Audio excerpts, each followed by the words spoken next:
Ya habari yako mtazamaji wangu wa kipindi chetu cha siasa ya ulimwengu. Karibu tena katika siku nyingine na wakati mwingine wa mwendelezo wa kipindi chetu, kipindi ambacho kinakujia kwa udhamini wa Mnuko Global Visa Consultant, ambao sio tu washauri wako lakini vile vile ni wasaidizi wako ikiwa katika siku za usoni unakusudia kuelekea katika nchi za ughaibuni, nchi kama za Canada, Uingereza, nchi za Umoja wa Ulaya pamoja na Australia. Unaweza kuwasiliana nao kupitia namba hizo chini tangazo kwa msaada, ushauri pamoja na mwongozo. Bila shaka tukielekea katika uchambuzi wetu wa leo, ni masaa kadhaa yamepita toka kusimamishwa kwa mapigano yaliyokuwa yameibuka katika usiku wa kuamkia siku ya Jumatatu mpaka kuelekea katika alfajiri yake baina ya nchi ya Iran na nchi ya Israel. Mashambulizi ya awali yalionekana yametoka katika nchi ya Iran kushambulia katika upande wa kaskazini mwa nchi ya Israel, na badala yake vile vile Israel walifanya mashambulizi kuelekea katika nchi ya Iran. Wakashambulia katika baadhi ya maeneo kama ya Khuzestan ambayo yanapatikana katika upande wa magharibi mwa nchi ya Iran, lakini vile vile kushambulia katika baadhi ya maeneo kama ya Tehran, lakini vile vile kushambulia baadhi ya maeneo kama ya Tabriz na mfano wake. Na inaonekana sehemu ya target ya Israel hasa ilikuwa katika upande wa kuangalia baadhi ya miundombinu kama baadhi ya viwanda, kushambulia katika sehemu za viwanda vya mafuta au vinavyozalisha bidhaa zinazotokana na mafuta. Lakini katika mashambulizi ya awali ya nchi ya Iran yanaonekana ilikuwa imetarget zaidi katika upande wa kaskazini, hasa ikikusudia kushambulia katika moyo unaosukuma mashambulizi yanayofanyika katika upande wa kusini mwa nchi ya Lebanon. Kwa hivyo kile kinachoonekana ni kwamba mpaka sasa hivi kwamba kuna juhudi ambazo zimefanyika za haraka ili kuweza kuhakikisha kwamba zoezi hilo lisiweze kuendelea baina ya nchi hizo mbili, baina ya nchi ya Israel pamoja na nchi ya Iran, na kila upande ukijinasibu kwa namna yake. Maana katika upande wa nchi ya Iran imesisitiza kwamba kuendelea kwa mashambulizi ya Israel katika upande wa kusini mwa Lebanon, hilo litapelekea kwa mara nyingine tena nchi ya Iran kuweza kushambulia katika nchi ya Israel. Lakini vile vile katika upande wa nchi ya Israel, kwa maelezo ya speech iliyotolewa hivi karibuni na Waziri Mkuu Netanyahu, imeashiria kwamba Israel haitakaa kimya pale itakapokuwa imeshambuliwa, basi na yenyewe itajibu mapigo kwa nguvu kubwa. Lakini katika mzunguko wa haya yote mpaka kufikia katika hatua ya kusitishwa kwa mapigano ambayo yalikuwa yameibuka hivi karibuni, kuna mambo kadhaa ambayo tumekuwa tukiendelea kuyatazama. Kwanza kabisa, mwenendo wa jambo husika limekuwa likiashiria kwamba dunia pamoja na watu walio pembezoni ya eneo la Mashariki ya Kati kwa hivi sasa hawako tayari tena kuendelea kushuhudia kile ambacho walikishuhudia katika siku 40 zilizopita, katika siku 40 za mgogoro uliohusisha nchi ya Marekani pamoja na nchi ya Iran pamoja na nchi ya Israel. Na ndio maana inaonekana kwamba pamoja na majibizano ya huku na huku, lakini juhudi zimefanyika za haraka ili kuweza kuzuia zoezi hilo ambalo lilikuwa linaonekana kwamba linaanza kuchukua uelekeo mpya. Na hasa katika hili inaonekana kwamba Marekani kujaribu kurudi nyuma katika move hii imesaidia kwa upande mmoja au mwingine, kwa kuzingatia kwamba Israel kuweza kuingia katika mgogoro wa muda mrefu na nchi ya Iran, maanake ni jambo ambalo bila shaka halikuwa katika uoni wa nchi ya Israel. Na maana toka mwanzo wa mgogoro wa siku 40 nchi ya Israel hasa kupitia kwa Waziri Mkuu Netanyahu alikuwa anaonekana kwamba akijaribu kufanya juhudi za mara kwa mara kuelekea katika nchi ya Marekani kuishawishi serikali ya Rais Donald Trump ili kuweza kukubaliana kuungana na nchi ya Israel katika upande wa mashambulizi yake dhidi ya nchi ya Iran. Kwa hiyo kitendo kwanza cha Marekani kuonekana kwamba kama wana sita, hata kama kuna support walijaribu kuitoa, inaonekana kwamba ilikuwa ni support ya mbali kidogo. Hilo kwa upande mmoja au mwingine limesaidia kuweza kuzuia mgogoro usiweze kutanuka zaidi. Na katika kuliangalia pia hilo unaweza ukaona kwamba maafisa wa nchi ya Israeli wanasema kwamba Marekani hawakuisaidia Israeli katika upande wa hiyo operation yao ya kujibu mapigo dhidi ya nchi ya Iran, pamoja na kwamba viongozi wa nchi ya Iran wa Marekani wamekuwa kikanusha matamko ya namna hiyo. Lakini kiujumla ni kwamba Marekani kurudi nyuma katika kushiriki moja kwa moja na Israeli kwenye upande wa majibizano baina ya nchi ya Israeli pamoja na nchi ya Iran Iran, hilo ni hatua ya kwanza iliyoweza kusaidia kuweza kulituliza jambo hili. Hilo ni jambo la kwanza. Lakini jambo la pili ambalo tumekuwa tukilitazama kupitia tu sehemu ya mashambulizi ambayo imetokea katika pande mbili, tumeshuhudia tabia mpya ambayo imeweza kudhihiri katika sehemu tu ya mashambulizi machache ambayo yametokea katika pande zote mbili. Katika upande wa nchi ya Iran, inaonekana kwamba mashambulizi yake yalikuwa na target zaidi katika upande wa kaskazini mwa nchi ya Israel, na hasa kutarget katika center ambazo zinaonekana kwamba zinaleta uhai katika sehemu ya operation ya nchi ya Israel upande wa kusini mwa nchi ya Lebanon. Lakini katika upande wa nchi ya Israel, kile kinachoonekana ni kwamba target yake kubwa hasa ilikuwa ni kushambulia katika upande wa Iran, lakini hasa katika upande wa sehemu ya miundombinu kama katika upande wa viwanda na mfano wake. Inaonekana kwamba ndio ilikuwa target kubwa ya nchi ya Israel katika sehemu ya operation hii. Kwa ina maana inaonekana kabisa kwamba ni mashambulizi ambayo yamekwenda katika dimension tofauti. Pamoja na kwamba Israel katika upande kama wa Tehran walishambulia pia katika sehemu ya base, lakini hasa tunaona kwamba tabia ya mashambulizi yake hasa ilikuwa inaonekana imeconcentrate zaidi katika sehemu ya miundombinu kuliko kuconcentrate katika sehemu kama za kijeshi. Kwa hiyo maana inaonekana kama ilikuwa ni mashambulizi ambayo yalikuwa yamejengwa katika uelekeo tofauti. Uelekeo wa Irani ilikuwa ni wa kudhoofisha sehemu ya ile support ya nchi ya Israel katika upande wa kusini mwa Lebanon, lakini katika upande wa nchi ya Israel inaonekana kwamba lengo lake ilikuwa ni kudhoofisha sehemu ya mfumo wa uzalishaji au mfumo wa kiuchumi wa nchi ya Iran. Lakini jambo lingine ambalo tumekuwa tukiliona au tumejaribu kulistadi katika sehemu ya ile matokeo ya vuta ni kuvuta ambayo imetokea baina ya nchi ya Iran na nchi ya Israel ni kutengenezwa kwa equation mpya au kutengenezwa kwa muundo mpya, kwa sababu kilichotokea katika ile mvutano ilikuwa ni kwamba pande mbili zinajaribu kutengeneza equation au kutengeneza mlinganyo wa tofauti. Nchi ya Israel ilikuwa inajaribu kutengeneza mlinganyo wa kuikusanya Beirut katika sehemu ya operesheni zake dhidi ya kundi la Hezbollah, kwa maana ya kwamba walichukua na kusudia ni kuichukua Beirut, kuiingiza katika operesheni za kusini mwa Lebanon, ikilinganisha na mashambulizi yoyote yatakayofanyika ya kundi la Hezbollah katika upande wa kaskazini mwa nchi ya Israel. Jambo ambalo inaonekana kwamba Irani hilo walikuwa hawalikubali. Walichokuwa wanaona Irani ni kwamba kama kuna mashambulizi ya Iran ya Israel pamoja na Hezbollah yakomee katika upande wa kusini mwa mto Litani, lakini yasihusishe sehemu ya Beirut, mji mkuu wa Lebanon, na sehemu za pembezoni kwake kama sehemu kama za Dahia na mfano wake. Kwa hiyo ina maana Iran wao msimamo wao ilikuwa ni kutaka kulazimisha kwamba Israel wasiweze kutengeneza equation mpya ya kuikusanya sehemu ya Beirut kuingia katika operation za nchi ya Israel. Na hapo vile vile Iran wakataka watengeneze equation mpya ya kwamba eneo zima la kusini mwa nchi ya Lebanon maana yake linaingia katika muundo mpya kwamba litakapokuwa limeshambuliwa basi Iran na wenyewe watashambulia. Lakini katika upande wa Israel wao walichokuwa wanajaribu kukifanya kwanza ilikuwa ni kutaka kuingiza Beirut katika upande wa operesheni zao, lakini muundo mpya wa Iran ambao walikuwa wanakuja nao wa kutaka kuifanya eneo la kusini mwa mto Litani pia lichukue hukumu ile ya Beirut, kwamba ukishambulia Beirut au ukishambulia kusini mwa mto Litani maana yake itakuwa ni jambo lile katika upande wa nchi ya Iran. Maana yake ni jambo ambalo Israel wanaonekana kwamba hawajalikubali.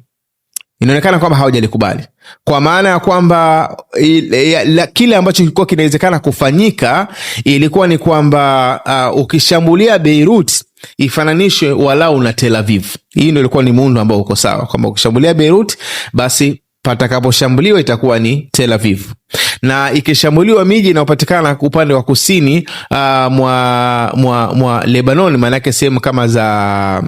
Taya au sehemu kama za Nabatia na mfano wake, basi ilinganishwa na sehemu kama ya Haifa na sehemu kama ya Galilei na mfano wa hivyo. Na ukishambulia katika vijiji vinavyopatikana katika upande wa kusini mwa Lebanon, maana yake iwe sawa sawa na kushambulia katika maeneo kama ya Kiryat Shimona au Hanita, maeneo yanapatikana katika upande wa kaskazini mwa nchi ya Israel. Hii ndio ilikuwa equation iko sawa sawa. Lakini sasa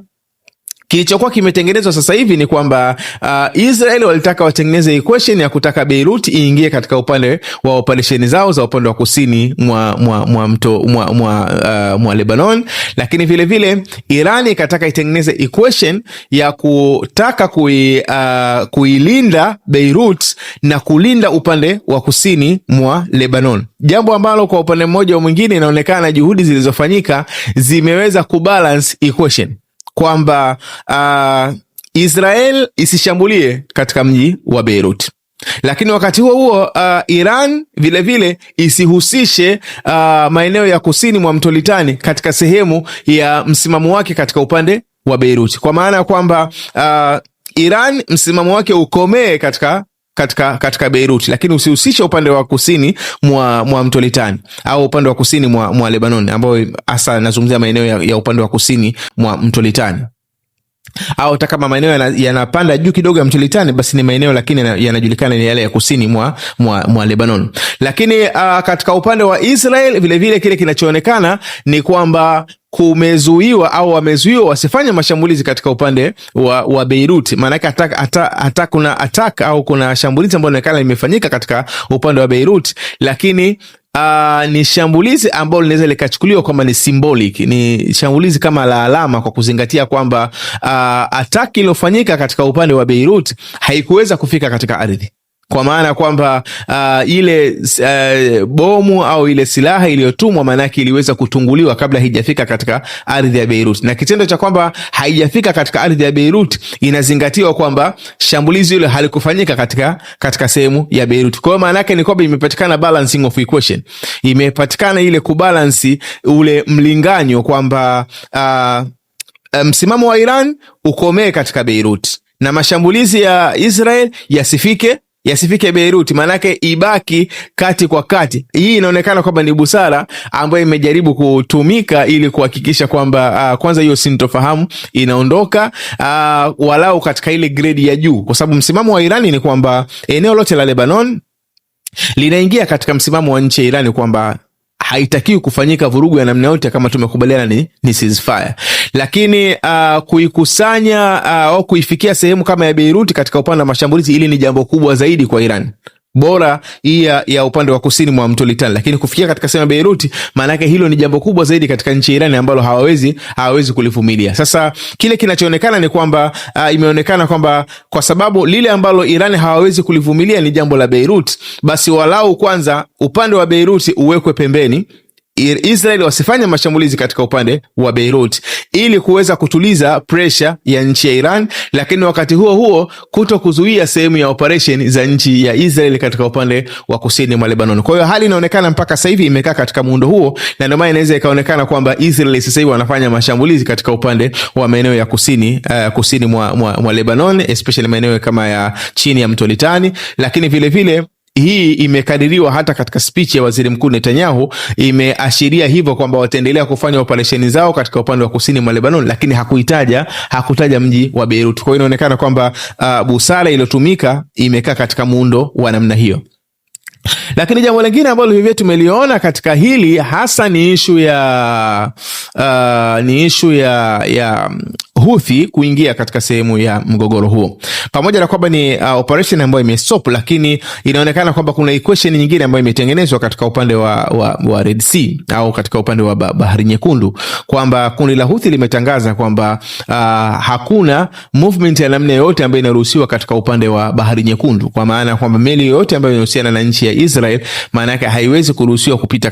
katika upande wa Red Sea, kupita katika sehemu kama Bab al-Mandab. Maana yake huu ni mfumo mpya ambao umekuja kwa hivi sasa, ambao unaonekana kwa upande mmoja au mwingine utakuwa una sehemu ya athari,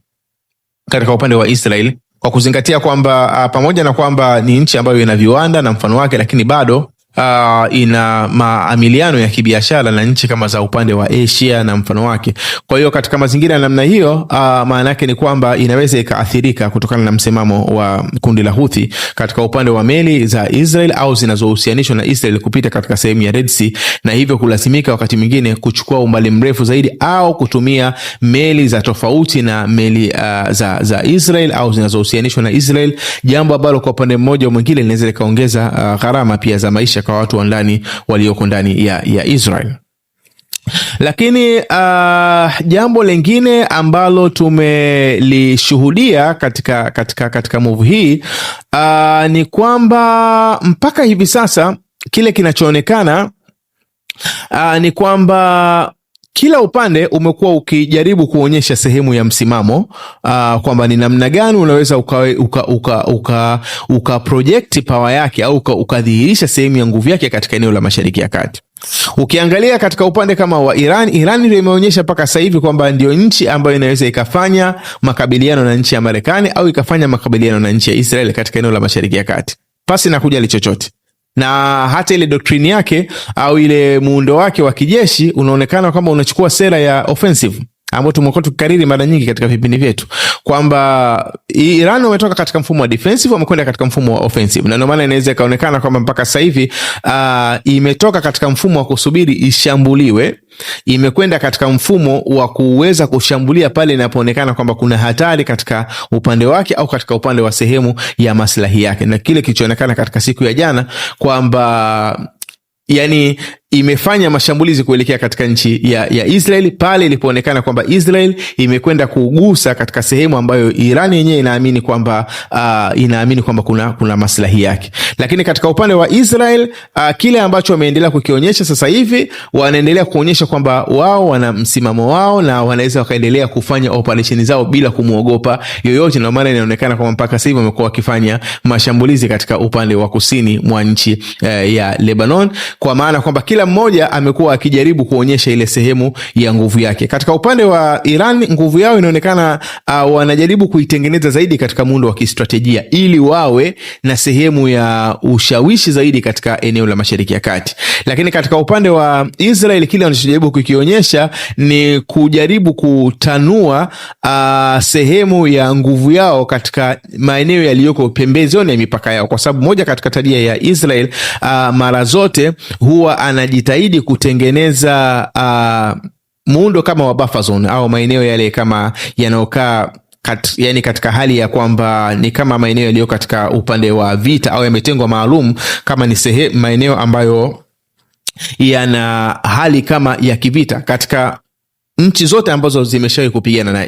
na Israel. Ndio maana unaweza kuona kwamba katika upande kama kule Syria, unaona kama kule katika upande wa Golani Heights kiasili maana yake walikuwa wameweka kama ni sehemu ya buffer zone. Maana walikwenda kuikalia, lakini ilikuwa ni sehemu ambayo wanailazimisha kwamba ikae kama sehemu ya buffer zone. Na ukiangalia katika sehemu pia ya upande wa Lebanon pia wamekuwa wakijaribu kuchukua muundo wa namna hiyo, ikiwezekana kuweza kulazimisha ikae kama sehemu ya buffer zone. Lakini vile vile ukiangalia katika upande hata wa Misri kuna mazingira namna hiyo ya eneo vile vile sehemu ya eneo dogo kutengeka kuwa kama ni sehemu ya buffer zone. Kwa hiyo hii ni tabia ambayo Israel huwa wanakuwa nayo kwa upande wa majirani ambao wameshawahi kupigana na Israel au wanapigana na Israel. Moja katika formula yake huwa wanajaribu kutengeneza zile buffer zone zilizoko pembezoni ya mipaka yake. Ndio maana inaonekana mpaka sasa hivi wamekuwa wakijaribu kufanya operation katika upande wa kusini mwa Lebanon ili kuweza kutengeneza muundo wa namna hiyo ambao umekuwa experienced katika mipaka ya Israel kwa muda mrefu inapotokea kwamba wamepigana na nchi fulani. Lakini la mwisho ambalo inawezekana ikawa ni kubwa kuliko zote au kuliko yote ni muundo mpya ambao umejitokeza wa kwamba Israel kuishambulia Lebanon na kisha Iran kuishambulia Israel. Maanake wametengeneza kama triangle, kama muundo wa pembe tatu, kwamba kitendo cha Israel kuishambulia mji wa Beirut maanake Iran wakaja kuishambulia sehemu ya Israel. Huu ni muundo ambao haujawahi kutokea katika miaka yote ya huko nyuma, kwamba haijawahi kutokea kwamba Israel kuishambulia nchi ya Lebanon na kisha Iran wakaishambulia Israel. Katika siku za nyuma, maana yake ni kwamba Israel ilikuwa inafanya operation zake free katika upande wa kusini mwa Lebanon. Kama ni upinzani, maana yake inakutana na upinzani wa kundi la Hezbollah. Lakini kwa hivi sasa kinachoonekana ni kwamba operation za Israel katika upande wa kusini mwa Lebanon, maana yake inaweza lazimika kuwa na mipaka, na ndio hicho ambacho kinaonekana kwamba hata sasa hivi katika sehemu ya busara iliyotumika ilikuwa ni kujaribu kubalance equation kwamba Israel wafanye operation zao lakini zisivuke mpaka wa kuingia katika upande wa Beirut. Lakini lote hii imechagizwa kutokana na hii equation mpya iliyotengenezwa kwamba ya Israel kushambulia Lebanon na kisha Iran wakaishambulia Israel. Kwa hiyo huu ni muundo mpya ambao umekuja kuibuka kwa hivi sasa, ambao hatuna shaka ni kwamba unawezekana ukawa ni muundo endelevu, kwamba Israeli wakichupa mipaka katika sehemu ya operation zao katika upande wa kusini mwa Lebanon, katika mazingira namna hiyo inawezekana yakailazimisha nchi ya Iran kuishambulia nchi ya Israel. Na hivi ni kwa kuzingatia kwamba nchi ya Iran sasa hivi doctrine yake imebadilika kutoka katika mfumo wa defensive kwenda katika mfumo wa offensive. Maana yake inapokuwa imeingia katika mfumo wa offensive, automatically ni kwamba inapoona tatizo liko mahala kokote katika eneo la Mashariki ya Kati, maanake kuna sehemu ya interest yake au maslahi yake au katika maeneo yanakaribiana na mipaka yake. Na ndio maana inaonekana katika hiyo siku ya jana wakati wamefanya mashambulizi katika upande wa nchi ya Israel, lakini hali kadhalika wakafanya mashambulizi katika maeneo ya Suleimania katika upande wa kaskazini mwa nchi ya Israel, mwa nchi ya Iraq, kuweza kushambulia katika zile center za jamii ya Wakurdi au sehemu ya wale wanajeshi wa Peshmerga ambao wanakuwa wanatumika na nchi ya Marekani au kwa upande mmoja au mwingine. Lakini vile vile wakati mwingine inakuwa ni kimbilio kwa jamii ya Wakurdi